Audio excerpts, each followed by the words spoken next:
Ensemble, on veut remercier le Seigneur, déjà pour ces jours passés, que ce soit à Haït, que ce soit à Épernay. Nous avons vu la main de Dieu à l'œuvre, mais on va remercier le Seigneur. Par la suite, on va essayer de faire un petit tour de table, savoir ce qu'on a vu hier, donner quelques témoignages. Et ensuite, on va méditer ensemble sur un texte de la parole de Dieu.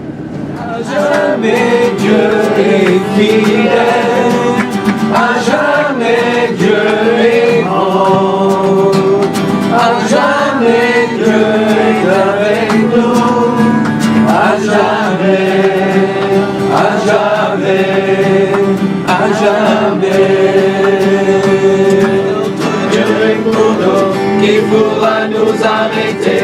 Et si Dieu est avec nous, qui sera contre Dieu est pour nous? Si notre Dieu est pour nous, qui pourra nous arrêter? Et si Dieu est avec nous, encore une fois, si Dieu est avec nous, si notre Dieu est pour nous, qui pourra nous arrêter? Et si Dieu est avec nous, qui sera contre nous? Nous te louons aussi, Seigneur, parce que nous savons pourquoi nous sommes là, Seigneur. Nous sommes là pour faire connaître le plus beau des noms, le seul nom qui sauve, le nom de Jésus. Alléluia, gloire à ton nom. Oh Seigneur, donne-nous ton onction. Amen. Vraiment qu'il y ait beaucoup de gens qui viennent à ta lumière à cause de ce que nous faisons cette semaine. Nous le prions au nom de Jésus. Et puis avant de remonter au ciel, il dira à ses disciples, allez, faites de toutes les nations des disciples, en les baptisant au nom du Père, du Fils et du Saint-Esprit, et enseignez-leur à observer tout ce que je vous ai prescrit. Et voici, je suis avec vous tous les jours jusqu'à la fin du monde. Voilà le rôle du disciple, voilà le rôle de l'Église aujourd'hui, sortir pour faire des disciples, sortir pour témoigner. Vous faites partie de l'église de Reims, Oui. apparemment donc il y en a plusieurs qui sont venus épauler l'équipe d'Épernay. Tout à fait. Comment vous avez vécu cette expérience? Alors, extraordinaire, parce que la flamme est là, le désir est là de porter l'évangile au monde, de dire au monde ce que nous avons expérimenté en Jésus, non pour faire de la fausse publicité, mais de dire, de communiquer ce que nous avons reçu en Christ, parce que ce que nous avons vécu est vrai, c'est une réalité. C'est la première fois que vous faites une implantation d'évangélisation aussi dans la ville d'Épernay. Comment vous avez vécu cette semaine? C'est la première fois que je fais ça. Je ressens quelque chose en moi qui est spirituel, qui est là, qui est présent. Donc je me sens à l'aise, je me trouve très très très bien. Au niveau de l'église locale, quel écho ça a pu faire dans les rangs au niveau des fidèles?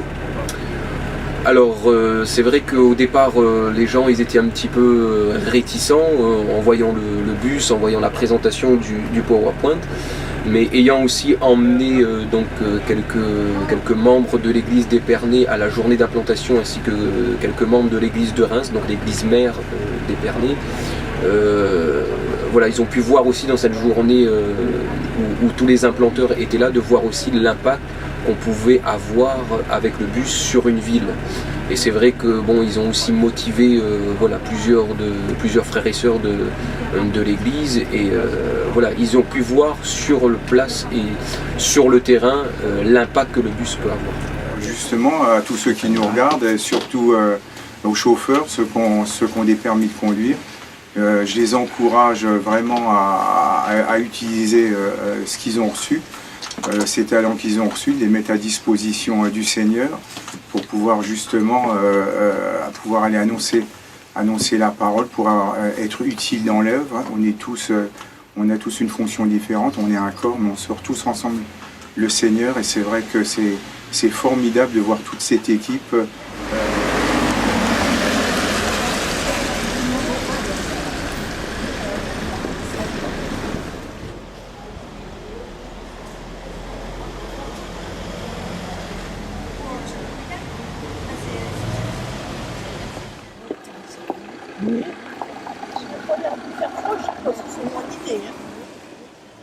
Alors, ça marche. Ça nous fait plaisir. Ça m'a fait du bien surtout aussi à moi. Alors il y a quelques instants, il vient d'arriver quelque chose d'incroyable. Alors racontez-nous ce qui vient de se passer.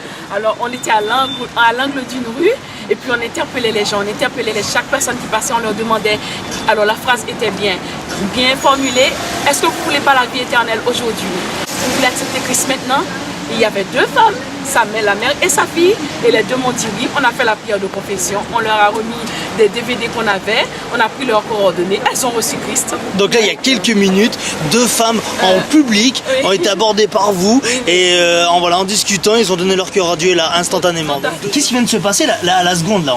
On vient d'avoir une information. Il y a une personne là qui vient justement de me rappeler à l'instant pour me dire qu'elle ne pouvait pas passer ce soir au bus, mais qu'elle tient absolument à venir à notre soirée de cocktail dînatoire qui se passera demain soir dans nos locaux pour découvrir un peu plus sur la foi en Jésus. Depuis lundi jusqu'à aujourd'hui, ça fait combien de contacts? Environ, je dirais, une quarantaine de contacts depuis lundi. Une quarantaine de personnes qui ont été abordées et qui ont envie d'avoir un contact avec l'Église. Voilà, une quarantaine depuis lundi. Voilà, ils sont là. Les petits A, depuis lundi. Haï, la ville d'Haï et puis la ville d'Épernay, les contacts sont là. Donc on est en train déjà de les recontacter. Voilà. On n'attend pas que la mission soit terminée pour les recontacter, on le fait maintenant. On en profite comme le fer est chaud pour le travailler de suite. Et puis on croit que par la grâce de Dieu, il y aura une moisson d'âme. Donc un long travail de suite s'annonce. Voilà. Et c'est merveilleux de travailler dans ce sens pour le royaume de Dieu. Voilà, tu viens de rentrer dans le bus, tu as passé quasiment tout ton après-midi dehors, sous la pluie. Oui. C'est la première fois que tu fais ça. Oui. Raconte-nous en quelques mots. Écoute, j'ai été vraiment surprise parce que ça s'est très bien passé. J'ai suivi deux personnes qui avaient entre guillemets l'habitude. Et dès que j'ai vu une personne, je dis « Ah, j'y vais, je me lance !» J'ai rendu compte depuis ce matin, je me préparais à pouvoir annoncer la parole de Dieu. Et donc j'ai commencé à parler à un jeune qui en fin de compte était musulman. Et moi je me suis dit, oh, ça va être difficile. Et puis finalement, non, très très bien, on a eu un bon échange. Il m'a même donné ses coordonnées téléphoniques. Ça t'a fait plaisir d'évangéliser, ça a boosté ta foi. Ouais, ça m'a boosté. Vraiment, je me sens gonflée, quoi. Parce que souvent, on tarit un petit peu notre source. Et le fait de jaillir comme ça et de témoigner de notre Dieu, waouh, là, vraiment, ça m'a vraiment fait du bien personnellement. Et j'espère que vraiment ces personnes vont être touchées par ce qu'on a pu dire, ce que tu as pu mettre dans nos cœurs, dans nos pensées. Et voilà, j'espère les voir dans l'église prochaine. Épernay!